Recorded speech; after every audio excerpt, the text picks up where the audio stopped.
Bom dia e obrigada por aguardarem. Sejam bem-vindos à teleconferência da Eneva para a discussão dos resultados referente ao segundo trimestre de 2020. Estão presentes hoje conosco os senhores Pedro Zinner, CEO, Marcelo Habib, CFO e Lino Cansado, COO. Informamos que esse evento está sendo gravado e que todos os participantes estarão apenas ouvindo a teleconferência durante a apresentação da companhia, e em seguida iniciaremos a sessão de perguntas e respostas quando mais instruções serão fornecidas. Caso algum dos senhores necessite de assistência durante a conferência, queiram, por favor, solicitar a ajuda de um operador digitando *0. Esse evento também está sendo transmitido simultaneamente pela internet via webcast, podendo ser acessado no endereço ri.eneva.com.br, onde se encontra disponível a respectiva apresentação. A seleção dos slides será controlada pelos senhores. O replay deste evento estará disponível após seu encerramento. Lembramos que os participantes do webcast poderão registrar antecipadamente no website perguntas a serem respondidas durante a sessão de perguntas e respostas. Antes de prosseguir, gostaríamos de esclarecer que eventuais declarações que possam ser feitas durante essa teleconferência relativas às perspectivas de negócios da Eneva, projeções e metas operacionais e financeiras constituem-se em crenças e premissas da diretoria da companhia, bem como informações atualmente disponíveis. Considerações futuras não são garantias de desempenho. Elas envolvem riscos, incertezas e premissas, pois se referem a eventos futuros e, portanto, dependem de circunstâncias que podem ou não ocorrer. Investidores devem compreender que condições econômicas gerais, condições da indústria e outros fatores operacionais podem afetar o desempenho futuro da Eneva e podem conduzir a resultados que diferem, materialmente, daqueles expressos em tais considerações futuras. Agora, gostaríamos de passar a palavra ao Sr. Marcelo Habib, que iniciará a apresentação. Por favor, Sr. Habib, pode prosseguir. Bom dia a todos, aqui quem fala é Pedro, e obrigado por participarem da teleconferência de resultados da Eneva do segundo trimestre de 2020. Antes da gente dar início à apresentação, eu pediria que todos atentassem para o disclaimer no slide 2. E vamos seguir então para o slide 3.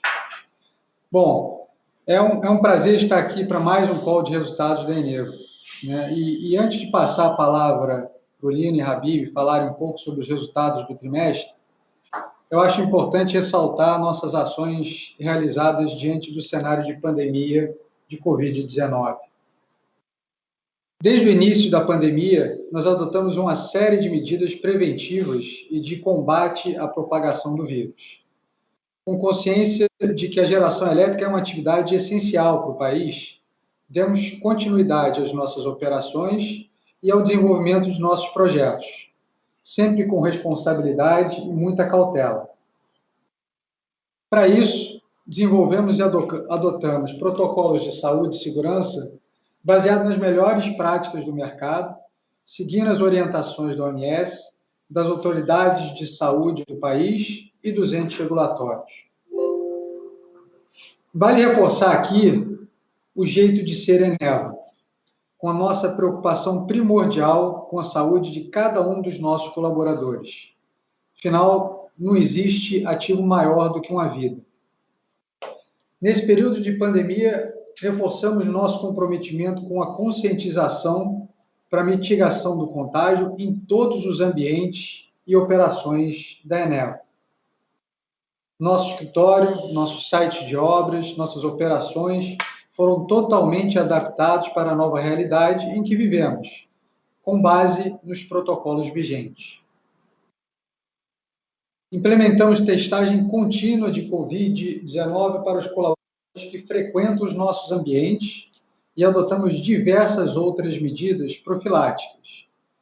Já realizamos mais de 15 mil testes de Covid e 95% de nossos colaboradores e terceirizados já se submeteram ao exame. E, felizmente, registramos uma altíssima taxa de recuperação, em torno de 98% até o momento. Desde o início da pandemia, também realizamos diversas ações voluntárias voltadas para a promoção da prevenção do vírus. Contribuímos com 59 toneladas de alimentos em cestas básicas entregues às comunidades. Foram 2.000 kits de testes para a Secretaria Estadual de Saúde do Maranhão e 1.400 kits de testes para as Secretarias de Saúde municipais de Silves e Itapiranga, no Amazonas. Apesar de todas as adversidades oriundas da pandemia, nós tivemos um trimestre com resultados financeiros muito positivos. Uma sólida posição de caixa, um EBITDA em linha com os níveis apresentados em 2019, um processo contínuo de redução de custos de dívida e alongamento de prazo, e um lucro líquido 5 vezes maior do que o mesmo período no ano passado. Em uma indústria capital intensiva como a nossa, sempre reforçamos que a forma mais adequada de medir nosso sucesso é através do valor gerado no longo prazo, considerando sempre o ambiente de negócio em que atuamos. Nós vamos sempre manter nossa filosofia de excelência de capital na alocação, de excelência de alocação de capital, e continuar promovendo mudanças na companhia de forma a constituir um negócio que seja perene e sustentável, perseguindo assim o nosso propósito de ser a energia do futuro. Bom, com essas poucas palavras, eu passo a palavra agora para o Lino, nosso diretor de operações, que vai falar um pouco sobre as operações e os projetos em andamento. Bom dia a todos. Eu gostaria de iniciar falando sobre os nossos projetos em andamento. As obras de Parnaíba 5, Azulão e Jaguatirica evoluíram no período, embora em um ritmo mais lento do que o previsto em função do contexto da pandemia. Como já mencionado pelo Pedro, ao longo desses últimos meses, tomamos as mais rígidas medidas de prevenção, controle e combate ao Covid-19 em todas as nossas operações e, em particular, nos projetos, adaptando os ambientes e procedimentos, aumentando as restrições de acesso nas operações e reforçando a comunicação e colaboração com as autoridades municipais. Também realizamos testagem massiva de nossos colaboradores, tendo testado, em média, mais de 93% de toda a força de trabalho que atua nos projetos. Ainda assim, registramos casos de contaminação em nossas obras e adotamos todas as medidas ao nosso alcance para mitigar os efeitos, como o afastamento dos casos suspeitos, confirmados e o afastamento de colaboradores em grupo de risco. Também é importante destacar que prestamos toda a assistência possível a todos os nossos colaboradores, diretos e indiretos, realizamos levantamentos e identificação de leitos disponíveis para tratamento emergencial nas áreas de nossas operações e reforçamos as estruturas de saúde com a contratação de médicos adicionais e disponibilização de ambulâncias UTI adicionais para casos de necessidade de remoção em todas as nossas locações. Além disso, sofremos também com decretos e ações do Ministério Público e das municipalidades que nos forçaram, nesse período, a reduzir o efetivo dos projetos. E, ademais, no período, fornecedores asiáticos, europeus e brasileiros de equipamentos para os nossos projetos foram forçados a interromper ou desacelerar as atividades em suas fábricas, o que impactou os nossos cronogramas.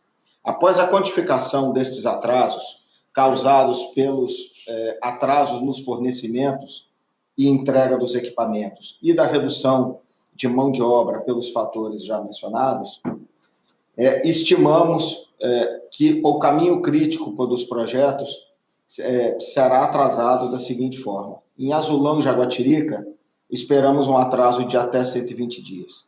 E em Parnaíba, 5 de 150 dias. Porém, cabe ressaltar que as obras, nesse momento, já se encontram outra vez nos mesmos ritmos anteriores para a pandemia e que nós já demos entrada junto à ANEEL ontem do nosso pleito de excludente de responsabilidade para o projeto integrado Azulão-Jaguatirica, requisitando o reconhecimento dos 120 dias de atraso no cronograma do projeto integrado. Agora vou entrar um pouco mais no detalhe de cada um dos projetos, e por como está o andamento deles. Em Azulão, tivemos, como já mencionado, atraso na entrega dos equipamentos críticos, mas hoje já são todos conhecidos e já foram minimizados. E a grande maioria se encontra fora do caminho crítico da obra em Azulão. Dos cryobox, que compramos 34, 25 já foram entregues no Brasil. E a entrega final está prevista para... Os isotanques, que são os tanques que servirão de armazenamento do GNL produzido nas instalações, já foram 100% entregues e se encontram na sua totalidade na nossa base de logística em Manaus. As carretas criogênicas, que serão utilizadas para transporte do GNL de Azulão até Jaguatirica II, das quais 110 foram contratadas, 43 já foram entregues e outras 40 são aguardadas até o final do ano, em dezembro. Com respeito à planta de autogeração, que irá gerar energia elétrica para alimentar a nossa planta de liquefação, todos os 7 geradores produzidos na Alemanha já foram entregues e já se encontram no site em Azulão, junto com todas as peças e equipamentos para a montagem dessa planta de autogeração de 20 megawatts. Por fim, devido às ações para conter o contágio, o avanço do coronavírus e processos do Ministério Público, o efetivo foi reduzido a 30% do que era esperado nos últimos 2 a 3 meses. Atualmente, como já mencionado, já estamos com 70% do efetivo planejado e até o final do mês de agosto, entrando em setembro, já estaremos nos níveis planejados para o projeto. O afastamento de funcionários do grupo de risco e de casos suspeitos ainda continua em efeito, mas aviso satisfatoriamente que esse número já é um número muito reduzido. E a entrega do primeiro GNL na planta, que estava prevista no cronograma original para 15 de março de 21, agora é esperado para o dia 14 de maio de 21, ou seja, apenas 60 dias de atraso nesse que é um dos marcos mais importantes do empreendimento em Azulão. Então, no geral, para Azulão, gostaria de dizer que já é um capítulo praticamente virado o evento do Covid-19 e que o nosso time já está totalmente comprometido com a entrega do projeto na data mencionada. Com respeito para Jaguatirica, o efetivo da obra já alcança 85% do efetivo planejado antes da pandemia. Cabendo ressaltar que aqui também chegamos a uma redução onde o efetivo durante a pandemia foi reduzido a 30% do que estava planejado. Da mesma forma, todos os atrasos dos equipamentos já são conhecidos e todos os equipamentos críticos já estão ou no site ou em Manaus a caminho ou sendo embarcados. Então, toda a programação dos equipamentos já é 100% conhecida pelo time do projeto. Desses equipamentos com atraso, o que impacta mais para o cronograma, o caminho crítico do cronograma, são as caldeiras de recuperação.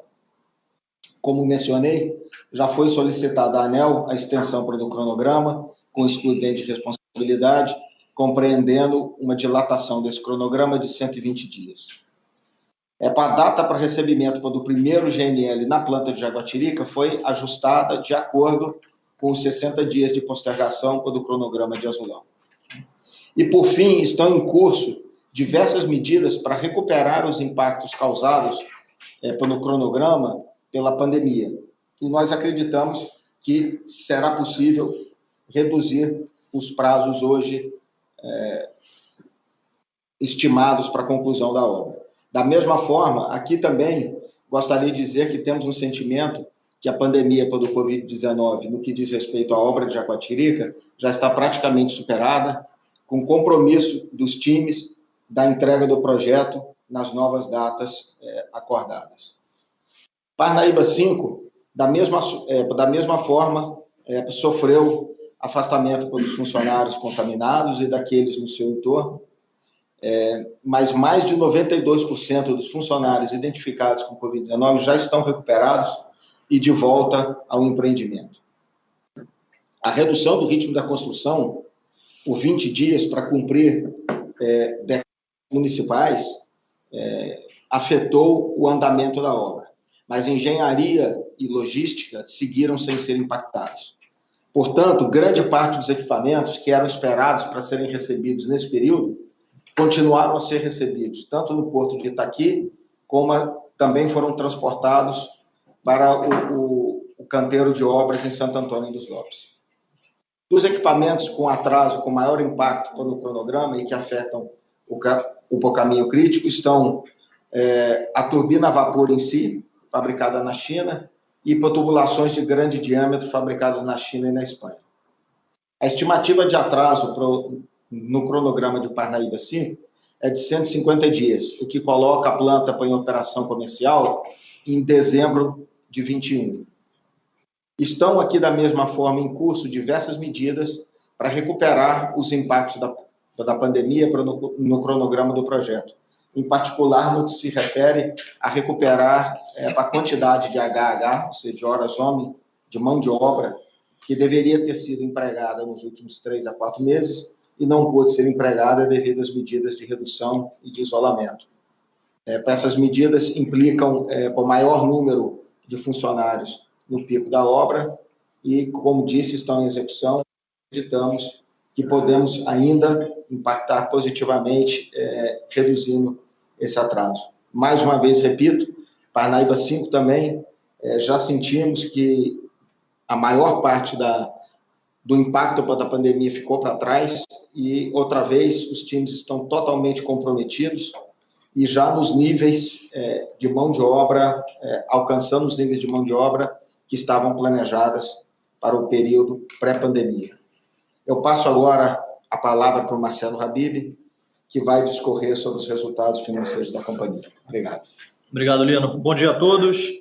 Passando aqui para o slide 5, trazemos uma atualização dos impactos da crise no setor de energia e alguns cenários de previsão de preços e despacho mais recentes para o ano de 2020.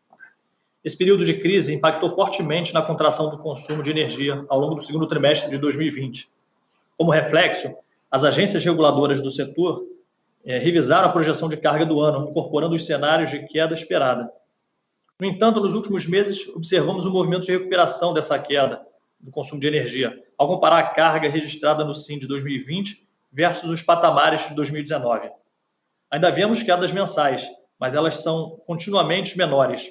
O consumo no ACL já demonstra uma reação mais forte, registrou inclusive uma variação positiva de julho de 2020 em relação ao valor de 2019. Mesmo com esses dados recentes mais animadores, as projeções de PLD do mercado de energia elétrica continuam menores para o segundo semestre, dada a lenta recuperação econômica projetada e as incertezas em relação à pandemia ainda presentes no mercado. Como podemos ver no gráfico à direita do slide, as projeções de PLD esperadas para o segundo semestre no Sistema Norte, onde está localizado o Complexo Parnaíba, continuam indicando níveis mais baixos que os usuais. Como reflexo dos níveis projetados de carga e PLD, o despacho previsto para o Complexo Parnaíba, na visão da consultoria Megawatt, deverá ficar entre 53% e 32%, a depender do cenário realizado. Passando agora para o próximo slide, apresentamos os destaques do segundo trimestre de 2020. Em primeiro lugar, eu gostaria de destacar que, mesmo em um cenário de crise em função da pandemia do Covid-19, a companhia fechou o trimestre com uma posição de liquidez fortalecida. Nós captamos mais de R$1 bilhão no trimestre, que eu vou tentar olhar um pouquinho mais sobre esse assunto nos próximos slides. Além disso, vale reforçar que não tivemos qualquer impacto no nosso contas a receber, ou seja, não estamos observando zero inadimplência ou atraso no recebimento até o momento. Isso se deve, em grande parte, pelo fato de que quase 90% da nossa garantia física, ou energia passível de comercialização das usinas, que totaliza 1,8 gigawatts médios, está contratada no ambiente regulado, em que os contratos entre agentes, geradores e distribuidoras possuem preços, volumes e prazos determinados. Esses contratos contam também com mecanismos mitigatórios de risco de inadimplência dos agentes. É importante ressaltar que não pode haver alteração nos parâmetros contratuais sem anuência da ANEEL. E os outros 10% da nossa garantia física que a gente negocia no Mercado Livre são com contrapartes muito fortes, risco de crédito baixo e clientes muito sérios. Então, O resultado disso é essa posição de zero inadimplência, zero atraso. A gente sequer sentou para renegociar contratos com os nossos clientes, porque de fato não houve necessidade. Bom, destaco aqui também o EBITDA ajustado do trimestre, que atingiu 279 milhões de reais, o EBITDA ajustado, uma redução de 2% em relação ao segundo trimestre de 2019, comprovando mais uma vez a força do modelo de negócios da companhia no contexto da pandemia. Vamos ter um slide mais à frente para detalhar um pouquinho melhor o EBITDA. Não foi surpresa que as usinas da Eneva ficaram fora da ordem de mérito de despacho no trimestre. Isso porque esse é um período úmido, em que os reservatórios, em geral, estão cheios e o PLD está baixo. A companhia encerrou o trimestre com uma posição de caixa de 2,4 bilhões de reais, aumentos expressivos de cerca de 50% frente aos montantes de junho de 2019 e mesmo de março de 2020. A alavancagem da companhia, medida pela relação dívida líquida sobre EBITDA dos últimos 12 meses, foi de 2,8 vezes no fechamento do segundo trimestre. Foram concluídos os poços de desenvolvimento dos campos de Azulão e de Gavião Preto e finalizamos também o desenvolvimento programado do campo de Gavião Branco. No período, também evoluímos nas obras dos 3 sites dos nossos projetos em construção, a despeito dos desafios que enfrentamos diante da crise, conforme o Lino explicou. Passando agora para o próximo slide, como vimos anteriormente, a companhia fechou o trimestre com uma posição de liquidez fortalecida, mesmo nesse cenário atual de crise. Como eu falei, a gente encerrou o trimestre com 2,4 bilhões de reais, essa posição foi reforçada pelas emissões do período. Logo em abril, no iniciozinho da crise, mas a gente não sabia ao certo a extensão e a profundidade dessa crise e tudo que estava por vir, conservadoramente decidimos reforçar a posição de caixa da companhia. E para isso, logo em abril, captamos 410 milhões de reais por meio de uma emissão de debêntures e 90 milhões de reais através da celebração de uma cédula de crédito bancário com o China Construction Bank. Então, logo em abril, reforçamos o caixa com 500 milhões de reais. Adicionalmente, em junho, fizemos a 5ª emissão de debêntures da Eneva no valor de 650 milhões de reais, no formato de instrução CVM 476. Uma debênture incentivada, que saiu o custo de IPCA mais 5,5% e com vencimento em junho de 2030. E, por fim, no trimestre, iniciamos os desembolsos do nosso Banco de Fomento, Banco do Nordeste. Sacamos 221 milhões de reais do financiamento da linha de 843 milhões de reais que temos com o banco. E, com isso, finalizamos junho com um volume ainda de 1,6 bilhão de reais a receber, a sacar nos próximos meses dos financiamentos do BASA, do Banco da Amazônia e do Banco do Nordeste. Dito isso, no final do trimestre apresentamos uma posição de liquidez total de 4 bilhões, o caixa mais as linhas que a gente tinha a sacar, nos assegurando uma posição extremamente confortável para fazer frente aos nossos compromissos de CAPEX no curto e médio prazos, que são principalmente os projetos em construção, que entram em operação, como o Lino mencionou agora há pouco, no final do ano que vem. Passando para o próximo slide, vemos aqui a receita líquida consolidada da companhia, que totalizou 519 milhões de reais no trimestre. Foi uma queda de 7% em relação ao segundo trimestre de 2019, impactada principalmente pelo menor despacho no segmento do carvão. Enquanto a usina Itaqui se manteve desligada nos 2 períodos de comparação, ou seja, esse trimestre e o segundo trimestre de 2019, como é de costume, a usina Pecém 2, no ano passado, ela registrou uma geração líquida de 289 gigawatts-hora no segundo trimestre de 2019. Teve um despacho de 43%, sendo que quase a totalidade dessa geração líquida destinou-se à recomposição de reserva operativa, chamado RRO, onde a receita variável unitária equivale a 130% do CVU da usina. Já no segundo trimestre desse ano, 2020, a usina não foi despachada. Com isso, a receita líquida do segmento diminuiu cerca de 50 milhões de reais em comparação ao trimestre do ano anterior. Em relação às térmicas a gás, o despacho de 2019 foi similar ao ocorrido em 2020. Nos 2 períodos de comparação, as usinas Parnaíba 1, 3 e 4 ficaram desligadas. E a Parnaíba 2 ligou apenas em junho, quando começa o seu período de inflexibilidade. Logo, a produção de gás se manteve a mesma nos 2 períodos. Passando agora para o próximo slide, a gente mostra a evolução do EBITDA consolidado. excluindo, que é o ajustado que a gente chama aqui, que exclui as despesas com postos secos. O EBITDA consolidado encerrou o trimestre em 279 milhões de reais, marginalmente em linha com o mesmo período do ano passado, como eu falei, demonstrando então a resiliência do modelo de negócio da companhia. Tivemos uma pequena redução de 2,9 milhões de reais no EBITDA do Complexo Parnaíba. Essa variação é justificada pela aquisição de quase 1.200 quilômetros de sísmicas 2D, concentrados nos blocos da rodada 14 e em um bloco da rodada permanente. Além disso, a gente teve essas despesas de aquisição de sísmica foram parcialmente compensadas com o aumento das margens fixas do complexo, em função do reajuste da receita fixa. No segmento carvão, também tivemos uma redução no EBITDA de aproximadamente 3 milhões de reais, em função do não despacho de PCM no período. Só lembrando, como eu mencionei aqui, no ano passado, o PCM 2 despachou no formato de RRO.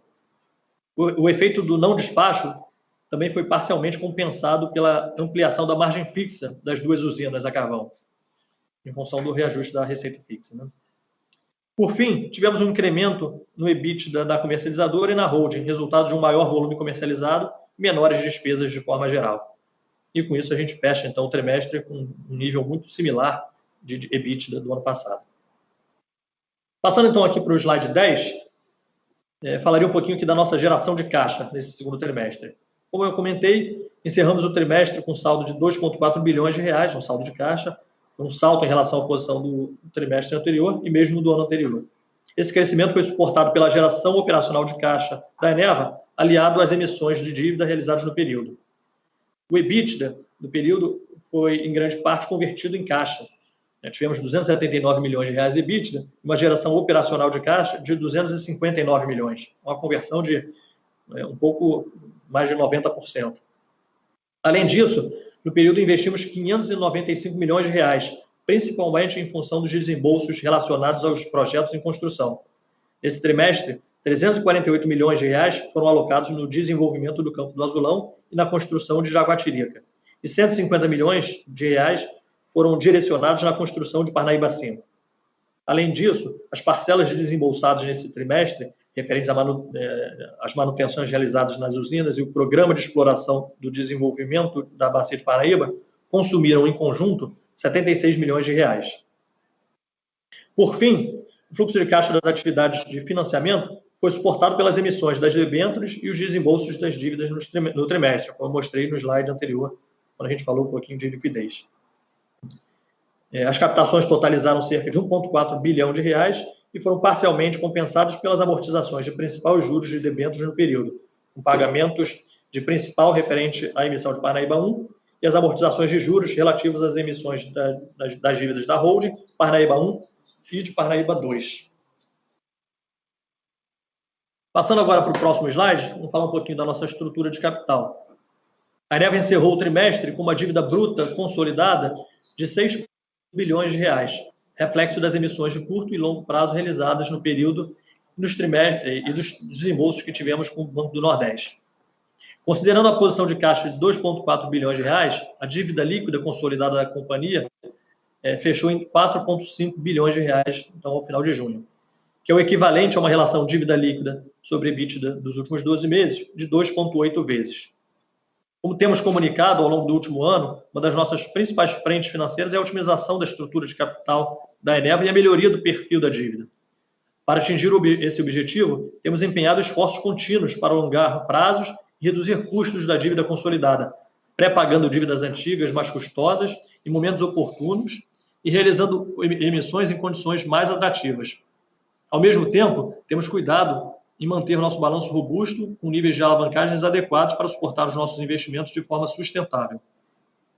Como resultado, conseguimos reduzir o custo médio efetivo da dívida de 9,2% no segundo trimestre de 2019 para 4,9% ao ano no segundo trimestre de 2020, enquanto que o prazo médio de vencimento subiu de 4,4 anos para 4,6 nesse mesmo período.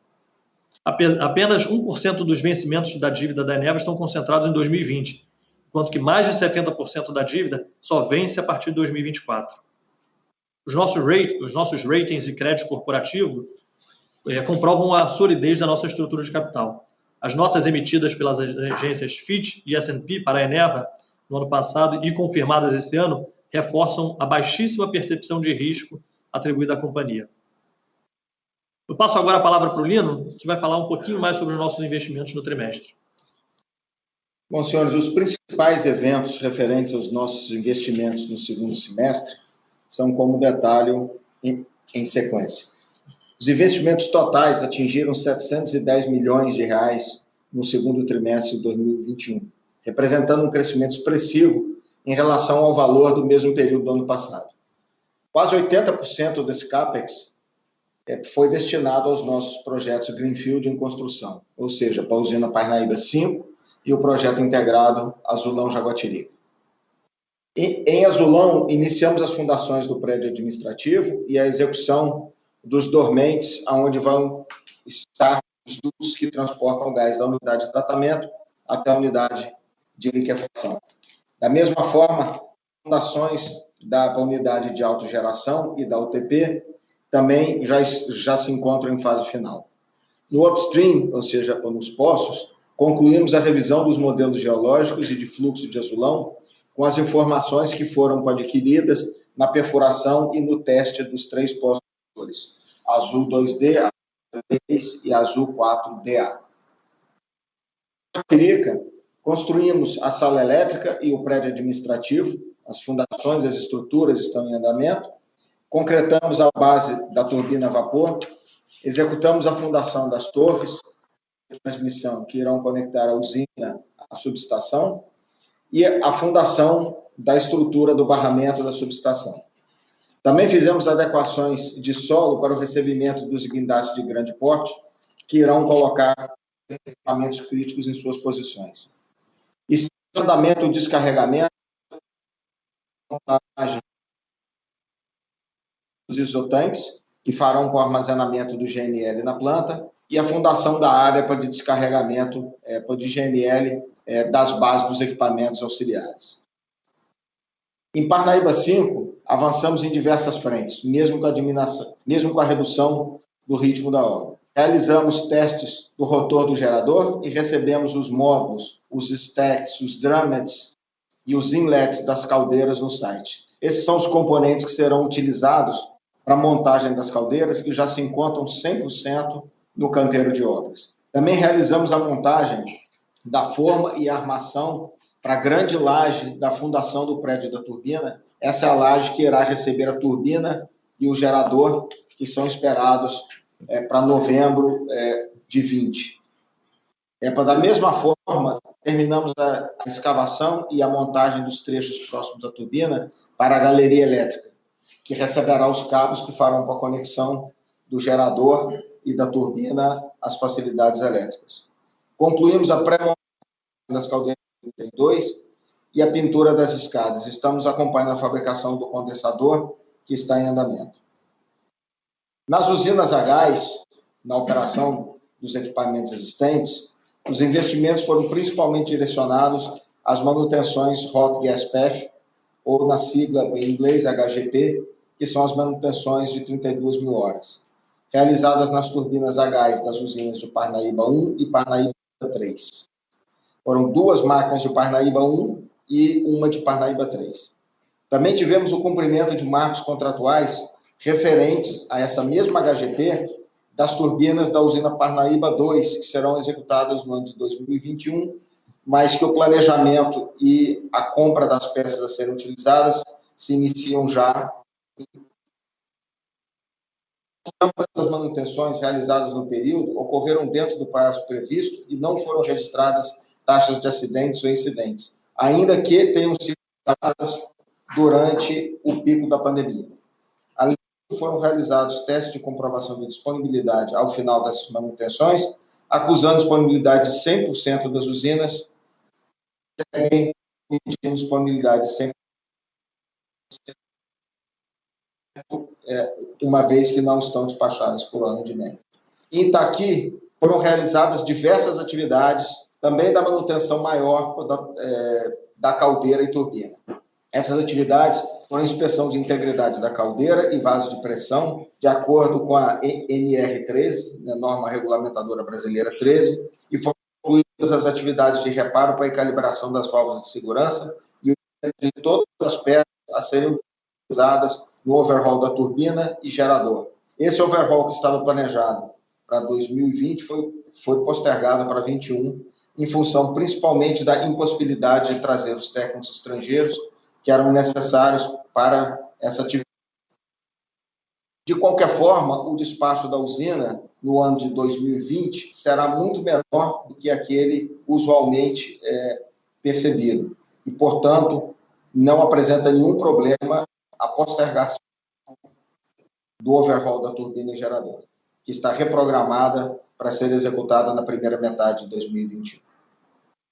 Nas atividades exploratórias do upstream, destacamos a conclusão da perfuração do poço 3 Eneva 11D, pelo PAD de Fazenda Tianguá, e em relação às atividades de desenvolvimento, foram finalizadas a perfuração de todos os poços de desenvolvimento do campo de Gavião Preto, o qual terá a construção de suas facilidades de produção e do duto de conexão ao TG em 2021. E em Gavião Branco foi concluída também com a perfuração do poço 7GVB16, poço esse na área oeste do campo, que já apresentava desde o ano passado perspectivas de reserva superiores àquelas inicialmente estimadas, concluindo assim a fase de desenvolvimento da porção oeste do campo de Gavião Branco. Da mesma forma, iniciamos a construção do cluster que abriga esse poço e a sua interconexão ao cluster principal de GVB, para que a produção do poço possa ser transportada até para a unidade de tratamento de gás em Santo Antônio dos Lopes. Destaco ainda que está em elaboração o EIA-RIMA do projeto de escoamento para o desenvolvimento da produção do campo de Gavião Tesoura. Em seguida, vou compartilhar com vocês fotografias dos nossos empreendimentos que demonstram os avanços já comentados com slides anteriores. Então, no slide número 14, são duas fotos aéreas de Parnaíba 5. Na foto à esquerda se percebe em primeiro plano a área de estocagem dos equipamentos que foram recebidos. Como mencionei, a porção logística do empreendimento nunca foi paralisada e os descarregamentos previstos em Itaqui foram recebidos e transportados para o canteiro de obras. Se observa os módulos das caldeiras e todos os outros componentes necessários para montar as caldeiras. Mais ao fundo, se vê para a estrutura das 3 primeiras caldeiras já de pé e, em primeiro plano, 2 grandes guindastes, um vermelho e um branco, que serão utilizados para a montagem dos módulos dentro da estrutura. Na foto para a direita, se vê o prédio da turbina a vapor e a já comentada preparação da laje que está no topo desse prédio, onde serão instaladas no futuro a turbina a vapor e o gerador de 385 megawatts. No slide seguinte, slide número 15, na foto para a esquerda, um close-up dos drums, que são os separadores que vão no topo das caldeiras, separam a fase líquida da fase vapor. E na foto menor, o eletrocentro da planta de tratamento de água já posicionado. E na foto para a direita inferior, um outro close-up da área de estocagem de equipamentos e materiais recebidos, sendo mais relevante os módulos que serão montados nas caldeiras. Slide seguinte, foto 16, na foto à esquerda, se vê já 100% por concluída a fundação e a base, a piscina da torre de resfriamento e o início da montagem da sua estrutura no canto inferior esquerdo. À direita, na foto da direita, o avanço da planta de tratamento de água, que servirá ao projeto de Parnaíba 5, mas também substituirá para a planta de tratamento de água de Parnaíba 2, que está sendo revitalizada, atualizada com essa nova planta, e também será utilizada para o projeto Parnaíba 6. No slide seguinte, 17, a foto à esquerda, a remoção do T-box do diverter da turbina 21 de Parnaíba 5. O T-box é a peça que conduz os gases de queima da turbina para a chaminé.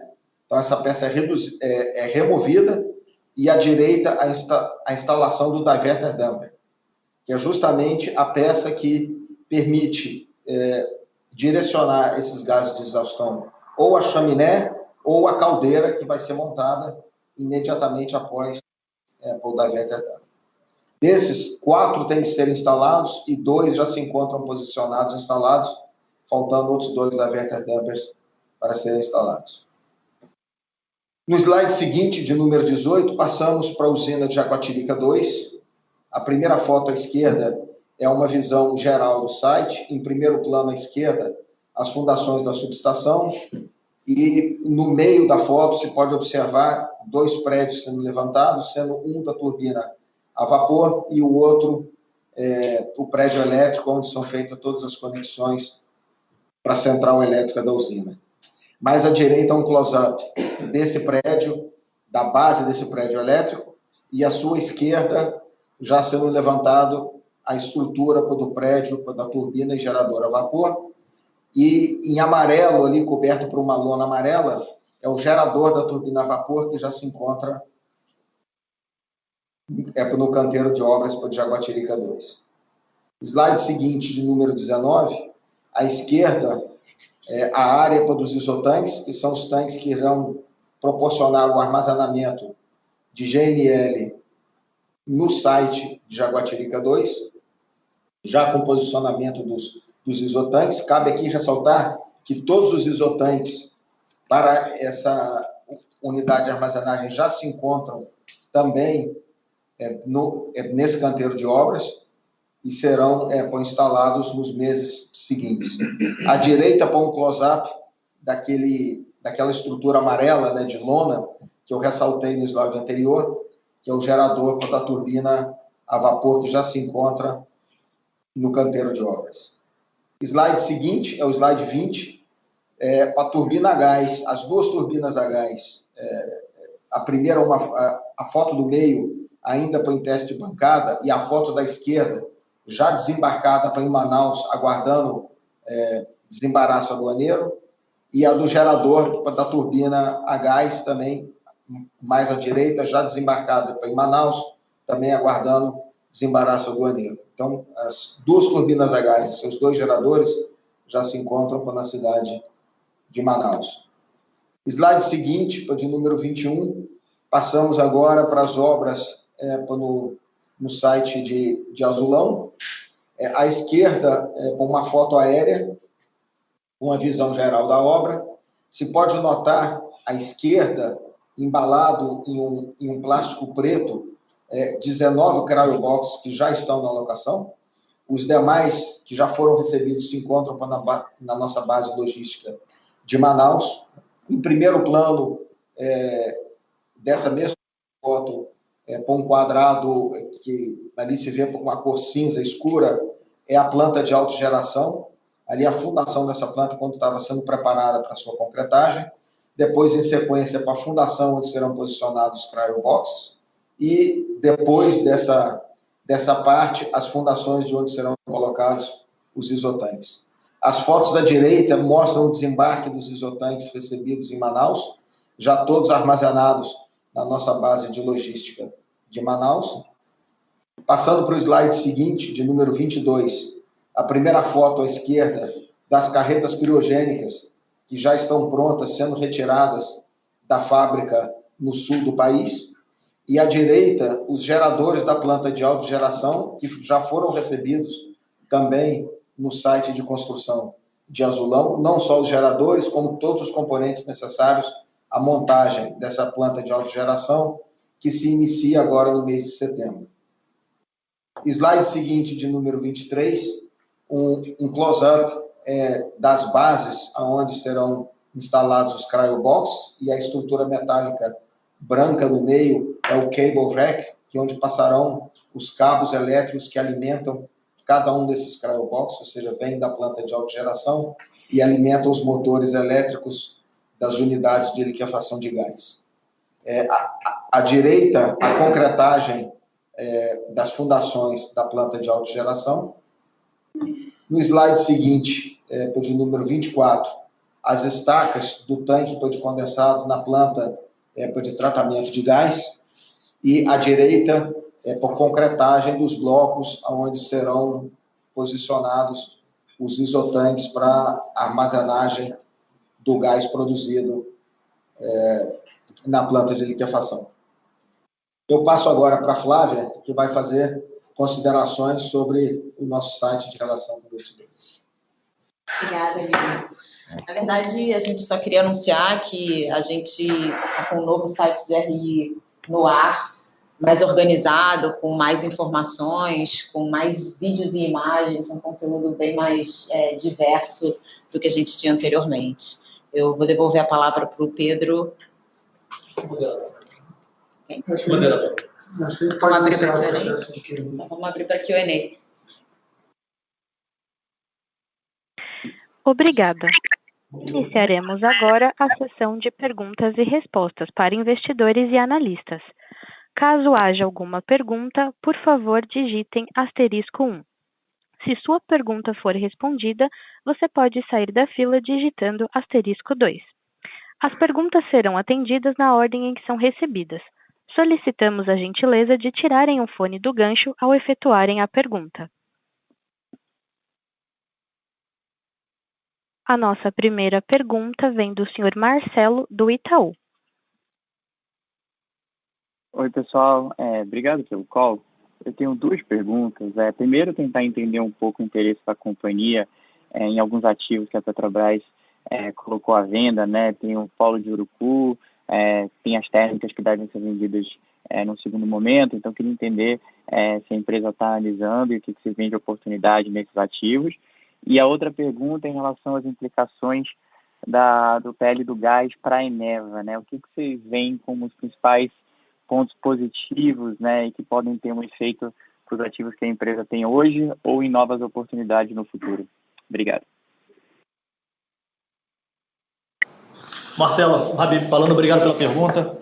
Vou responder a sua primeira pergunta, o Lino pega a segunda, tá? Em relação aos ativos da Petrobras, a gente tem total interesse, estamos olhando, estamos participando de alguns processos, obviamente daqueles públicos da Petrobras, entre eles Urucu, como você mencionou aqui. As térmicas, existe um desejo da Petrobras de até uma manifestação de que vai vender, mas ainda não elas não vieram, as térmicas a gás. Já vieram, sim, à venda algumas térmicas a óleo, essa a gente não tem interesse. Mas estamos atentos a todas as oportunidades, não só da Petrobras, mas outras também, que ainda é cedo para a gente falar, mas eu acho que dá para passar de mensagem aqui, que a gente está com um apetite grande por crescimento, gerando valor, obviamente, e estamos atentos a todas as oportunidades. Tá bom? Marcelo, Lino, aqui com respeito ao PL do gás, assim, as grandes alavancas para o modelo de negócio da Eneva é a facilidade maior de comercializar e movimentar gás, né? Seja ele gás produzido pela Eneva, que nós temos intenção de colocar em novos mercados ou de atender projetos desenvolvidos pela Eneva, seja na movimentação de gás de terceiro para a implantação de projetos termoelétricos no sudeste do país. Então, a gente vê com grande expectativa que o PL venha a facilitar acesso à infraestrutura para movimentação e tratamento de gás, bem como facilitar a comercialização entre agente produtor e agente consumidor, diretamente. Tá ótimo. Então, só para poder completar, então vocês acham que a aprovação do PL do gás poderia facilitar, por exemplo, também a comercialização do excedente de gás que vocês vão ter lá no Azulão, né, dado que isso é uma das discussões que vocês tinham, né, de eventualmente vender para indústrias, né, esse excesso de gás? Vocês acham que isso poderia facilitar também essa linha de negócio lá na região norte? Sim, com certeza. Tá ótimo. Muito obrigado. Lembrando que para fazer perguntas, basta digitar *1. Obrigada. Não havendo mais perguntas, gostaria de passar a palavra para a companhia para as considerações finais. Bom, mais uma vez queria agradecer a todos por participarem do call de resultados. e espero vê-los em breve na nossa próxima videoconferência. Obrigado, um abraço. Obrigada. A teleconferência da Eneva está encerrada. Por favor, desconectem suas linhas e tenham um bom dia.